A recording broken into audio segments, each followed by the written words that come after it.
감사합니다. 저번 주 수요일인가요?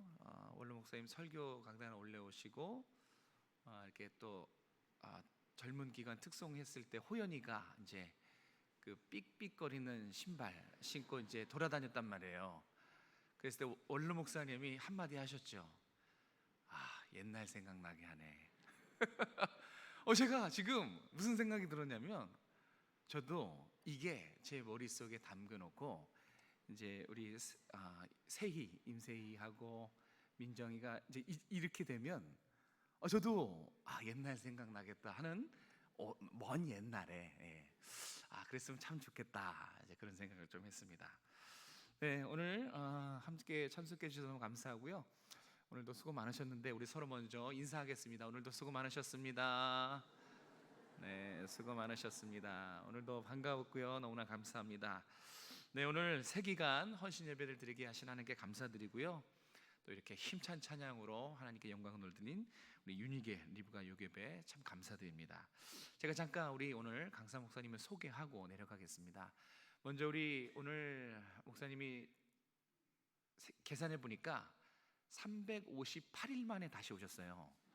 네, 작년에 이맘때 오셔서 홈커밍 축제 때 말씀해 주시고 1년 만에 다시 모셨는데 처음이죠. 이렇게 제가 이렇게 1년 만에 다시 누구를 모신 적이 처음이고, 또 목사님 워낙 제가 존경하고 좋아하고 또 이렇게 친분이 있어서 한번 꼭 다시 모시고 싶었는데 오늘 그 자리가 돼서 너무나 감사합니다. 지금 호프 선교회, 이 선교회에 아주 한국의 굵직한 중요한 역할을 감당하는 호프 선교회 부대표로 사역하고 계시고, 또 워낙 그 청년들을 잘 케어하세요. 정말 탐이 나죠. 우리 교회 청년부 이런 분이 와서 선교 주시면 참 좋겠다 할 만큼 정말 잘하시는 목사님이셔서 오늘 이렇게 3040, 50 초반 아주 도전이 되는 말씀을 해주실 것입니다. 우리 김지훈 선교사님이신데요, 오늘은 우리 사모님과 같이 오셨어요. 우리 사모님 좀 잠깐만, 우리 애들은 저 유아실에 있고요. 사모님 잠깐 일어나시면 우리 박수로 한번 격려할까요? 네, 환영합니다. 사모님 감사해요. 잘 오셨습니다. 네. 네, 오늘도 하나님 우리에게 귀한 목사님 보내주셨는데, 오늘 우리가 특별히 헌신 예배 때 도전이 되는 말씀을 전해주실 것입니다. 우리 나올 때 큰 박수로 환영해 주시면 감사하겠습니다.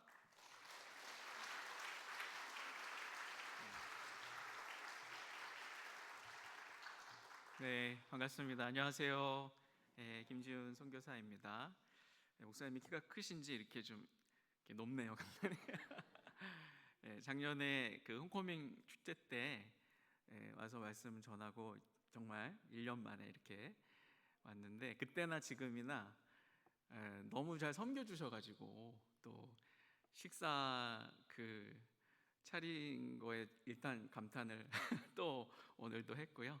아내도 그땐 못했는데 오늘 와서 오늘 교회 잔치하는 날이냐고.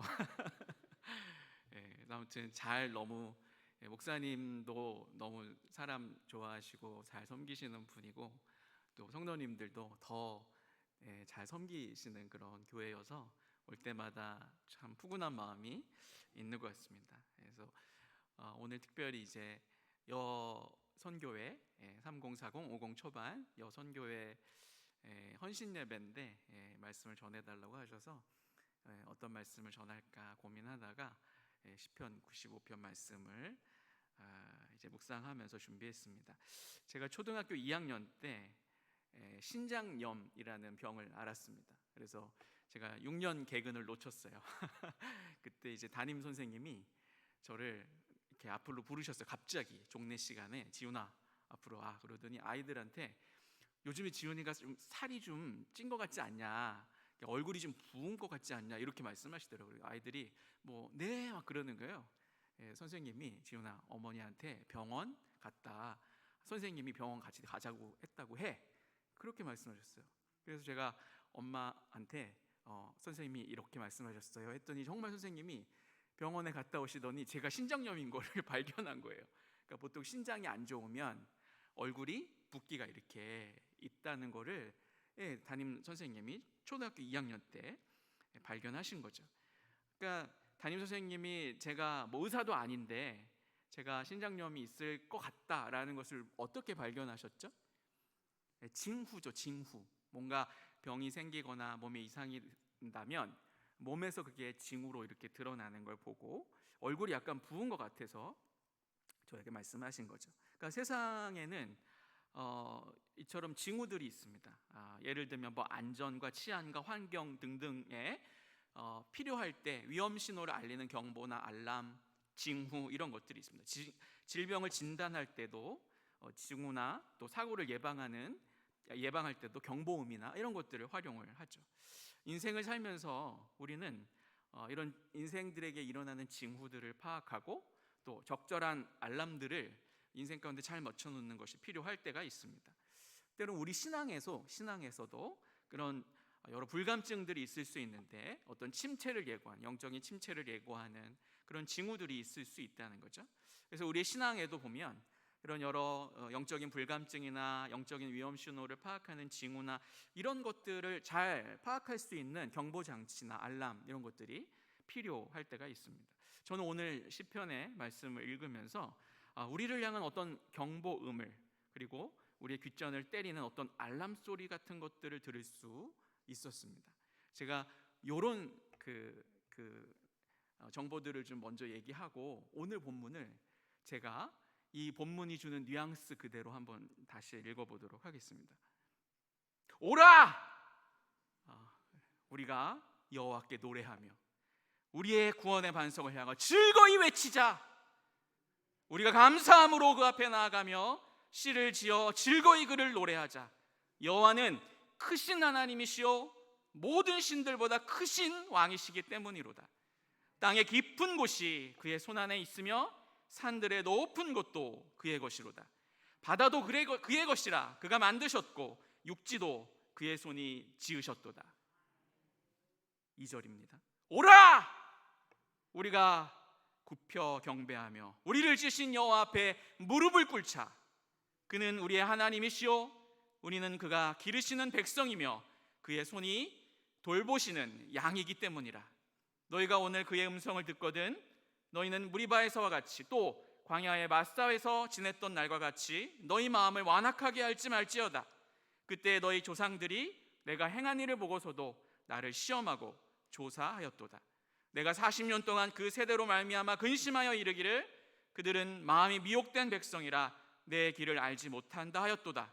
그러므로 내가 노하여 맹세하기를 그들은 내 안식에 들어오지 못하리라 하였도다. 그 앞에 이게 하나님이 어떤 영적인 징후를 알리는 알람과 같다 이런 느낌을 제가 받았다고 사전에 말씀드리고 이 말씀을 대할 때 약간 다른 뉘앙스가 되는 거죠. 어떤 주석에 보니까 오늘 이 시편 95편을 주석하면서 한글 성경이 오라 주께 노래하자 라는 이 번역이 본문을 너무 부드럽게 다룬다라고 지적하고 있습니다. 그러니까 제가 오늘 읽을 때 뭔가 깜짝 놀라게 오라! 이렇게 이제 읽은 것이죠. 왜냐하면 이 시편 95편의 원문에 나오는 오라! 즐거이 외쳐 노래하고 무릎을 꿇자 이런 원어적인 표현들이 어떤 뉘앙스냐면 주석가가 얘기하기를 이 시편의 단어들은 요란함으로 시작한다 라고 이렇게 주석하고 있습니다. 즉 저자는 청중들에게 외치고 크게 노래하고 요청하면서 이 시편을 지금 적고 있는 것입니다. 그러니까 현대적으로 제가 좀 해석을 하면 Come on! 이런 것입니다. Make a noise! 소리 질러!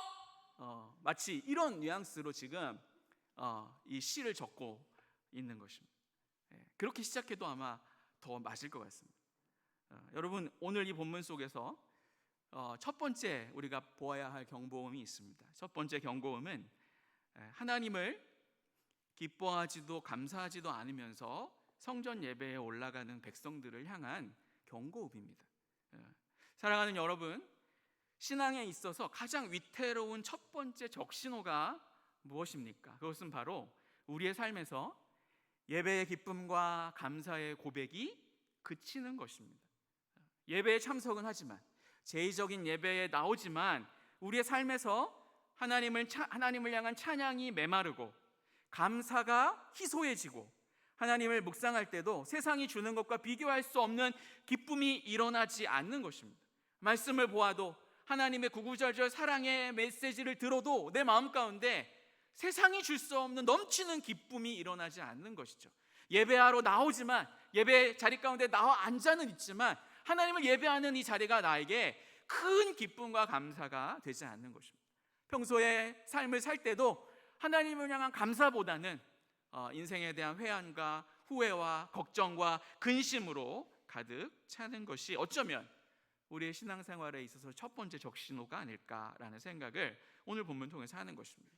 우리의 영성에 심각한 병이 들었음을 알리는 첫 번째 징후, 그 경보, 그것이 바로 하나님에 대한 예배의 기쁨과 노래를 잃어버린 백성들을 향해 오늘 시편 기자가 위대하신 여호와 하나님, 모든 영광과 존귀를 다 가지고 계신 온 땅의 주인이신 하나님께 소리질러! 라고 오늘 시편 기자가 얘기하는 것입니다. 시와 노래를 지어 즐거이 외치고 부르자라고 경보음을 바라고 있는 것입니다. 이어서 이 시인은 3절과 5절에서 우리가 하나님을 찬양할, 그렇게 찬양할, 시를 짓고 노래를 만들어서 크신 하나님께 소리 지르면서 노래하고 기뻐하고 예배할 그 이유에 대해서 3절과 5절에서 말하고 있는데요, 여호와는 크신 하나님이시오 모든 신들보다 크신 왕이시기 때문이로다. 땅의 깊은 곳이 그의 손안에 있으며 산들의 높은 곳도 그의 것이로다. 바다도 그의 것이라 그가 만드셨고 육지도 그의 손이 지으셨도다. 시인은 백성들에게 왜 하나님을 찬양하고 예배하라고 촉구합니까? 여호와는 크신 하나님이시기 때문에 그렇습니다. 모든 신들보다 크신 왕, 주관자, 통치자이시기 때문입니다. 그가 얼마나 크십니까? 땅의 깊은 심연이 그의 손 안에 있다는 것입니다. 땅의 깊은 심연이, 지구의 중심에 있는 핵이 얼마나 빠르게 돌아가는지 그 소리가 데시벨이 너무 크죠. 근데 우리 귀의 청각에 들리는 데시벨을 훨씬 뛰어넘기 때문에 우리가 그 핵이 움직이는 소리를 듣지 못하죠. 그 지구의 심연이 어디에 있다고요? 하나님의 손 안에 있다는 것입니다. 신들의 가장 높은 것도 다 주님의 것이고 모든 바다도 그의 만드신 것이고 그의 육지도 온 우주도 하나님의 손에 있는 창조물이다 라고 고백하는 것입니다. 당시에 그 고대 그 군동의 종교관이 어떤 종교관입니까? 자연신, 지역신, 그런 다원론적, 범신론적 그런 신관을 가지고 있었죠. 즉 땅에서도 신이 있고 바다에는 바다 신이 있고 산에는 산의 신이 있고 나무에는 나무의 신이 있고 태양은 태양 신이 있고 달에는 달의 신이 있고 비를 주관하는 신이 있고 천둥을 주관하는 신이 있고 등등등등, 모든 사물과 또 모든 죽은 영혼도 신처럼 받들고 있는 모든 범신론과 다신론이 팽배한 그러한 종교관을 가지고 있는 고대 근동의 사람들에게 시인은 하나님만이 온 세상을 창조하신 유일한 창조자, 지존자, 전능자, 주관자라고 알려주는 것입니다. 여러분, 우리는 어떻습니까? 여러 이유들로 인해서 크신 하나님에 대한 인식이 희미해져 가고 있지 않습니까? 예배와 우리의 삶에서 하나님으로 인한 기쁨이 점점 사라지고 있지는 않습니까?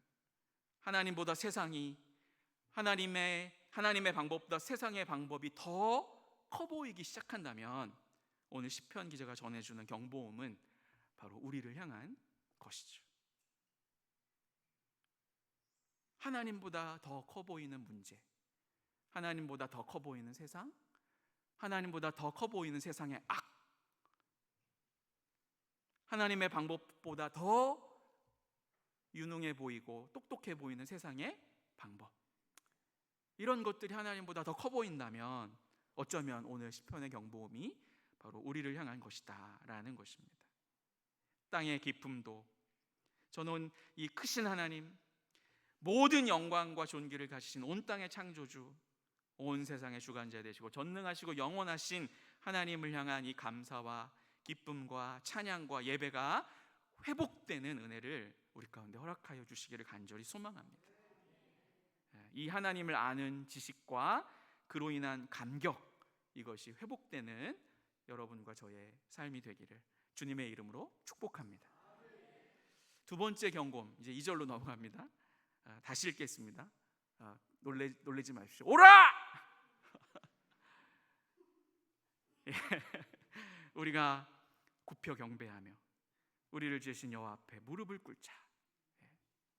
그는 우리의 하나님이시요 우리는 그가 기르는 백성이며 그의 손이 돌보시는 양이기 때문이라.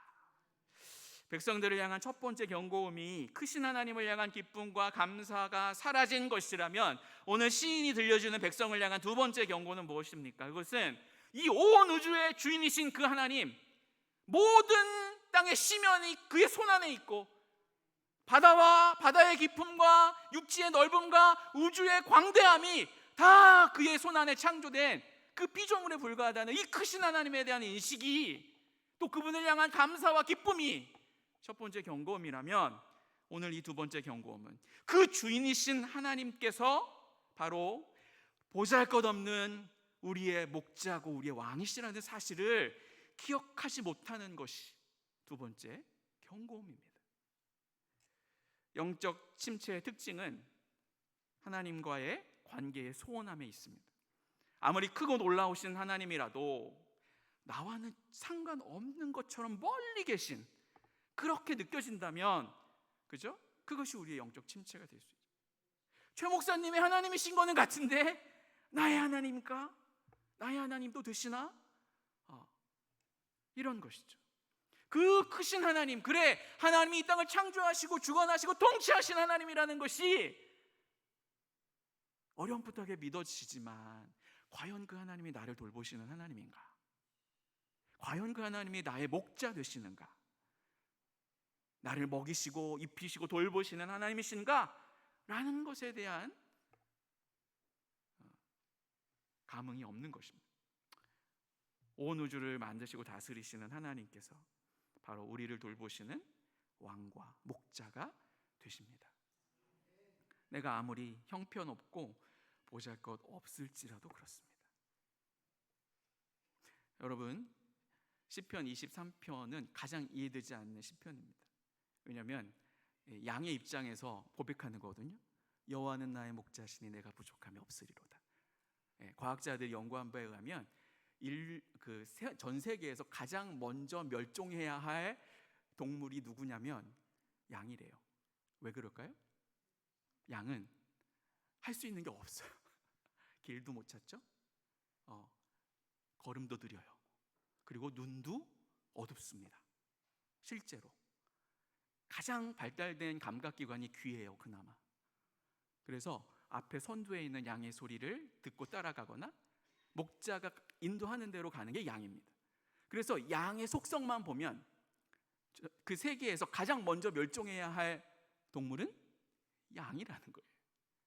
근데 오늘 그 양이 어떻게 고백합니까? 여호와는 나의 목자시니 내가 부족함이 없으리로다.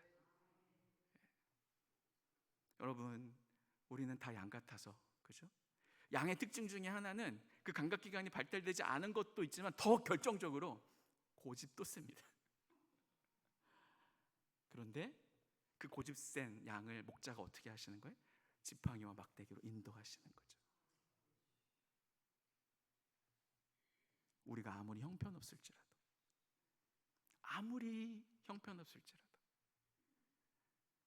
그 형편없는 양을 돌보시는 이가 온 천지 만물을 창조하신 하나님이시다. 우리는 그분의 돌보심을 받는 백성이요 양이다 라는 이 사실이 여러분 매일 느껴지고 감격스러워지고 있습니까? 우리의 인생이 그분의 손에 있으며 우리의 삶이 그분의 신실한 인도하심과 주권 아래 있다 라는 것이 우리의 가장 든든한 보장이십니까? 어떤 상황 속에도 그분은 우리에게 가장 좋은 것을 허락하시는 하늘 아버지시며 우리를 영원한 안식으로 인도하시는 신실한 하나님이시라는 이 사실로 인해 아침에 매일 일어날 때마다 든든하고 밤에 잠들 때마다 안심하고 우리의 자녀들을 키울 때마다 우리의 힘으로 어쩔 수 없는 상황들이 얼마나 많습니까? 그렇죠? 그럼에도 불구하고 이 자녀들의 참 주인이, 참 부모가 하나님이시라는 사실을 인정하면서 믿고 맡기고,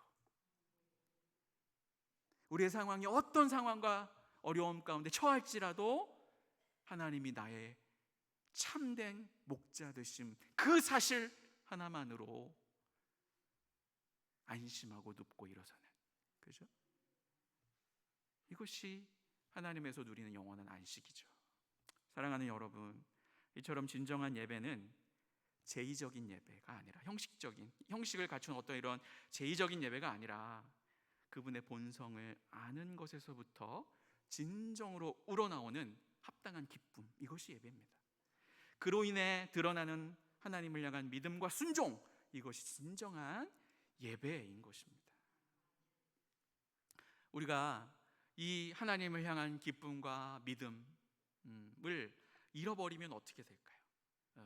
크신 하나님에 대한 기쁨과 감격을 잃어버리고, 그 크신 하나님이 바로 나의 목자구나 라는 이 감격을 우리가 잃어버릴 때, 그 믿음을 잃어버릴 때, 오늘 시편 후반부는 이 제의적인 예배는 있으나, 이스라엘 백성들이 제의적인 예배는 드립니다.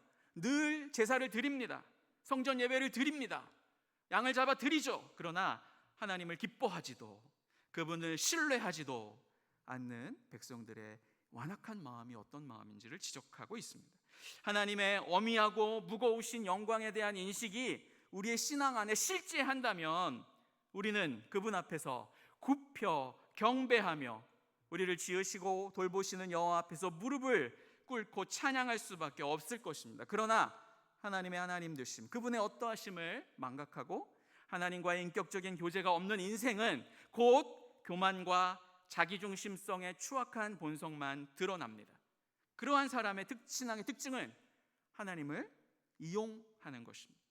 그리고 예배의 기쁨이 메마른 그 심령에는 이내 순종의 열매가 사라지고 하나님과 세상, 그리고 자기 자신과 다른 사람을 향한 불평과 원망과 의심과 불신이 깃들이게 되는 것입니다.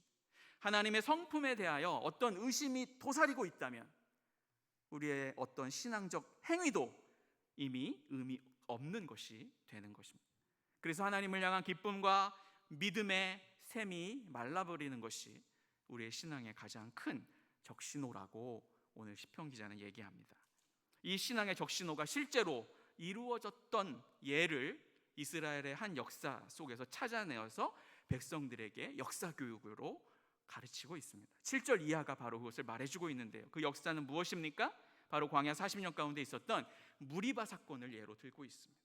무리바 사건. 그러니까 시편 기자가 지금 이 시를 지으면서 하나님을 찬양하자, 하나님을 경배하자, 무릎을 꿇고 그의 경배하자, 그분은 영원 크신 하나님이시오, 그 크신 하나님께서 우리의 목자 되시는 하나님이시다, 이렇게 얘기하고 난 다음에 그렇게 하나님을 인식하지 않고 살아갔던 이스라엘의 역사적인 한 단면을, 사건을 보여주고 있는 것인데, 그게 무리바 사건입니다. 뭐냐면 광야에서 이스라엘 백성들이 물이 없어서 목마르니까 하나님을 대적하고 하나님을 시험하고, 그죠? 모세에게 불평과 불만을 토로했던, 다시 애굽으로 돌아가자라고 했던 그 사건을 얘기하고 있습니다. 출애굽기 17장 1절에서 7절이 그 예인데요. 7절만 제가 읽어보겠습니다. 그가 그곳 이름을 마사라 또는 무리바라 불렀으니 이는 이스라엘 자손이 다투었으며 또는 그들이 여호와를 시험하여 이르기를 여호와께서 우리 중에 계신가 안 계신가 하였음이더라. 네.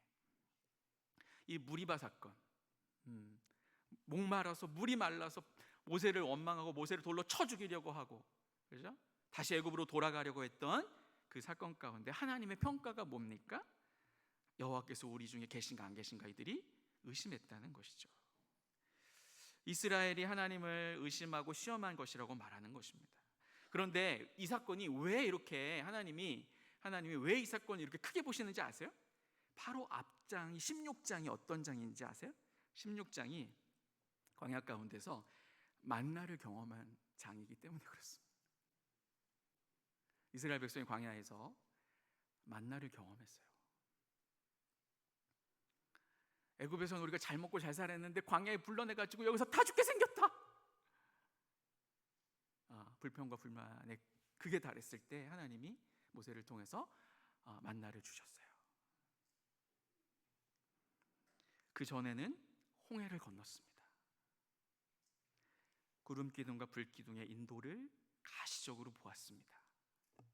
10가지 재앙으로 애굽의 바로가 항복하는 것을 목도했습니다. 무엇보다도 유월절 어린 양의 피를 바른 이스라엘의 진영에는 죽음의 천사가 넘어가고 생명이 보존되는 것을, 그 기적을 경험했습니다. 그런데 그들이 하나님을 향하여 감사치 않고 무릎 꿇지도 않고 주를 신뢰하지도 않고 오히려 그분의 선하심을 의심하고 시험하며 불평하고 거부하고 기뻐하지 않는 사건이 바로 이 무리바 사건입니다. 오늘 시편 본문 마지막에서 이러한 이스라엘에 대하여 다음과 같이 경고하죠. 10절에서 11절인데요. 내가 40년 동안 그 세도로 말미암아 근심하여 이르기를 그들은 마음이 미혹된 백성이라 내 길을 알지 못한다 하였도다. 그러므로 내가 노하여 말하기를 그들은 내 안식에 들어오지 못하리라 하였노라. 이러한 자들은 하나님을 신앙하는 것 같으나 결코 하나님의 안식에는 들어가지 못한다라고 얘기하는 것입니다. 사랑하는 여러분, 우리의 신앙에는 하나님으로 인한 이 진정한 기쁨과 안식이 있습니까? 결론을 맺겠습니다. 웨스트민스터 소요리 문답 첫 번째 질문이 무엇이죠? 사람의 주된 목적은 무엇입니까? 라는 질문입니다.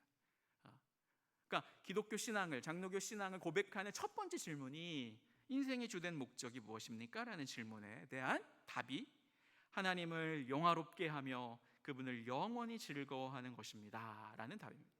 영어로 표현하자면, 여러분 영어가 더 이렇게 다가올 때가 있습니다. Glorify God and enjoy God. 하나님을 영화롭게 하고 하나님 영광스럽다 고백하고 그 하나님을 enjoy하는 것, 하나님을 즐기는 것입니다. 하나님을 영화롭게 하는 가장 방법은 그분을 즐거워하는 것입니다. 달리 말하면, 여러분, 제가 아빠로서 정말 참되게 고백하는 것이 있는데요. 아빠로서 제가 제일 기쁠 때가 언제인지 아십니까?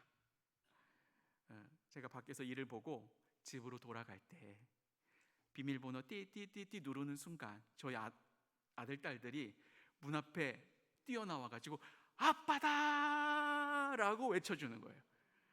요즘 사춘기가 좀 들어갔는지 좀 적어요. 이 호응이 적어요. 예전에는 띠띠띠 누르고 있으면 벌써 막 우리 딸내미는 튀어나와가지고 아빠다 왜 이렇게 늦게 왔어요 막 하면서 안겼거든요.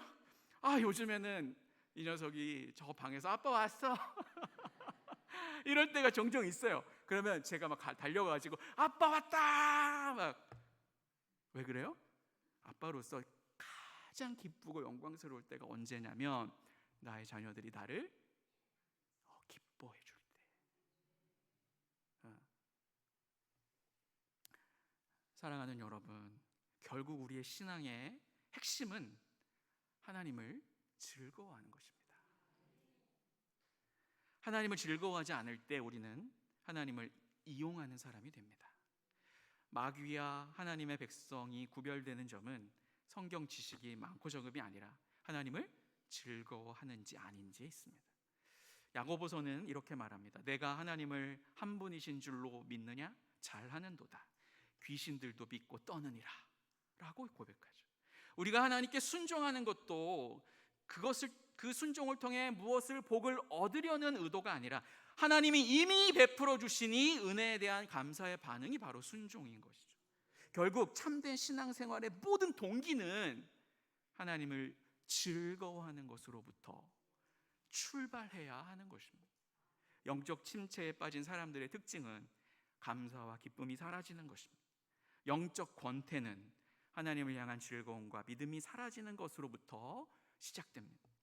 하나님을 즐거워하는 단계로 나아가지 못하면 의무에 의해서나 복을 받기 위한 공로적 행위로 신앙생활을 하게 됩니다. 또한 하나님이 내리실 벌이 무서워서 마지못해 신앙생활하게 되는 것이죠. 죄를 이기는 힘도 사실 저는 여기에 있다고 봅니다. 우리가 왜 어떻게 죄를 이깁니까? 죄와 힘써 싸워서 죄를 이기는 것은 평생 해도 안 돼요. 그리고 어쩌면 좀 하수입니다. 고수들이 죄를 이기는 방법은 하나님을 즐거워하는 것입니다. 누군가를 사랑하면 그가 원하고 기뻐하는 것을 하고 싶고, 그가 싫어하는 것은 하기 싫어지죠. 죄 짓지 않는 인생이 아니라 하나님을 기뻐하는 인생이 되시면 죄를 승리하게 되는 것이죠. 하나님을 기뻐하기 위해 우리는 말씀을 가까이 하는 것입니다. 말씀 묵상의 목적은 하나님의 선하심을 경험하는 것인데, 말씀을 통해 그분의 성품을 알아감으로 우리는 참된 즐거움에 도달하게 되는 것입니다. 말씀을 통해서 어떤 내가 원하는 어떤 답을 얻고, 어떤 내가 뭘 정해야 선택해야 되는 그 선택에 대한 어떤 쪽집게처럼 말씀이 탁 말씀해줘, 이런 의도를 가지고 말씀을 접하는 것이 아니라, 여러분 연애 해보셨죠? 사랑하는 아내와 연애 시절에 어떻습니까? 편지가 오면 읽고 또 읽고, 안에 무슨 순노가 있는지 없는지 보고 또 보고. 하나님의 말씀, 우리가 하나님을 기뻐하고 즐거워할 때 그 말씀 안에 있는 하나님의 선하심을 경험하는 것입니다. 영원한 기쁨은 하나님으로부터 흘러나오는 것입니다. 말씀을 통해 가장 즐거운 하나님을 누리는 것, 그것이 우리의 말씀 묵상의 목적이 되는 것입니다. 헌신 예배인데 우리가 다른 곳에 헌신할 것이 아니라 먼저 하나님을 즐거워하십시오. 그분의 사랑을 누리십시오. 우리가 살아가는 삶의 목적은 어떤 일을 성취하는 것이 아니라 하나님을 즐거워하는 것입니다. 여기에서 하나님을 즐거워하는 것에서 참된 예배도, 봉사도, 이웃사랑도, 헌신도, 선교도 나오게 되는 것이죠. 사랑하는 여러분, 벌써 올해 추석이 끝났습니다. 올해가 정말 얼마 남지 않았습니다. 남은 오늘 한 해 가운데 여러분들에게 하나님을 향한 기쁨이 가득 넘치는 그런 남은 한 해가 되었으면 좋겠습니다.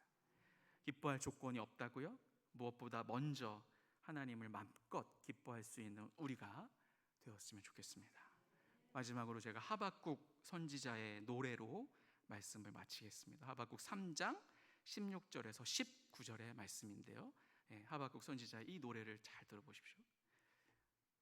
내가 들었으므로 내 창자가 흔들렸고, 이 들었다는 것이 뭐냐면 앞에 1장부터 3장까지 하나님이 이스라엘을 벌하시겠다라는 거예요. 그것도 이스라엘이 돌부리에 걸려서 넘어져서 망하는 게 아니라 이방 민족, 이스라엘보다 더 악해 보이는 아수르를 들어서 이스라엘을 멸망하시겠다는 이 말을 지금 1장부터 지금 하나님께서 하시고 있는 거예요. 거기에 대해서 하박국은 1장부터 3장까지 뭐라고 변호하냐면, 왜 아수르입니까? 더 악한 그 백성들을 통해서 이스라엘을 멸망시키시면 하나님의 면이 서지 않는데 왜 아수르입니까? 이런 이제 변호를 막 하다가 하박국 선지자가 하나님에게 설복됐어요. 논리적으로 완전히 설복됐어요. 그리고 나서 하박국 선지자가 하나님을 향하여 부르는 노래입니다. 내가 들었으므로 내 창자가 흔들렸고 그 목소리로 말미암아 내 입술이 떨렸도다. 무리가 우리를 치러 올라오는 환난 날을 내가 기다림으로 썩이는 것이 내 뼈에 들어왔으며 내 몸은 내 처소에서 떨리는도다. 비록 무화과 나무가 무성하지 못하며 포도나무에 열매가 없으며 감람나무에 소출이 없으며 밭에 먹을 것이 없으며 우리의 양이 없으며 외양간에 소가 없을지라도 나는 여호와로 말미암아 즐거워하며 나의 구원의 하나님으로 말미암아 기뻐하리로다. 주 여호와는 나의 힘이시라. 나의 발을 사슴과 같게 하사 나를 나의 높은 곳으로 다니게 하시리로다. 이 노래는 지휘하는 사람을 위하여 내 수금에 맞춘 것이니라.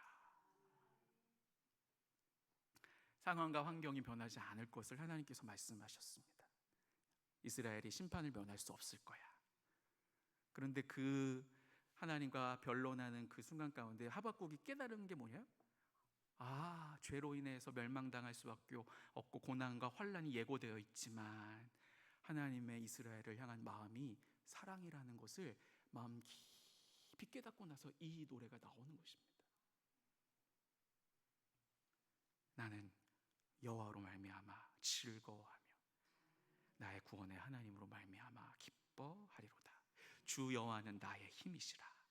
나의 발을 사슴과 같게 하사 나를 나의 높은 곳으로 다니게 하시리로다. Glorify God and enjoy God. 하나님을 기뻐하십시오. 그것이 우리 신앙의 핵심입니다. 우리 같이 기도하겠습니다. 우리 같이 기도할 때 이 시간 하나님, 크신 하나님을 좀 묵상했으면 좋겠습니다. 나의 이성으로 나의 어떤 감정이나 느껴지는 바를 초월해서 계시는, 온 세상을 창조하시고 주관하시고 지금도 살아계셔서 역사하시고 계시는, 근데 나를 그 누구보다 사랑하시고 나를 나의 목자가 되어 주시겠다 약속하시고 나를 영원부터 영원까지 사랑하시고 어떤 환경과 어떤 형편없는 우리의 모습에도 불구하고 끝까지 우리를 사랑하시기로 약속하신 그 약속을 우리 가운데 보여주시기 위해서 아들 예수 그리스도 이 땅에 보내시고 십자가에 달려 죽게 하시고 그 사랑하는 아들을 버리시면서까지 우리를 얻으시기 원하시는 그 하나님의 우리를 향하여 쏟아 부어주시는 그 사랑을, 그 사랑으로 인하여서 먼저 감사와 영광과 찬양과 기쁨과 우리의 참된 예배와 고백을 드렸으면 좋겠습니다. 여러분들의 삶에 지금 현재 어떤 난관과 어려움과 아픔이 기도 제목이 있을지 모르겠지만 다 들으시고 듣고 아시고 이미 다 우리의 마음을 헤아리신 그 우리의 목자 되신 하나님 앞에 주님만이 나의 목자이십니다, 이 고백이 우리 가운데 회복되기를 성령께서 우리에게 그러한 은혜를 주시기를 시간 말씀을 묵상하면서 한번 기도하겠습니다. 함께 기도하겠습니다.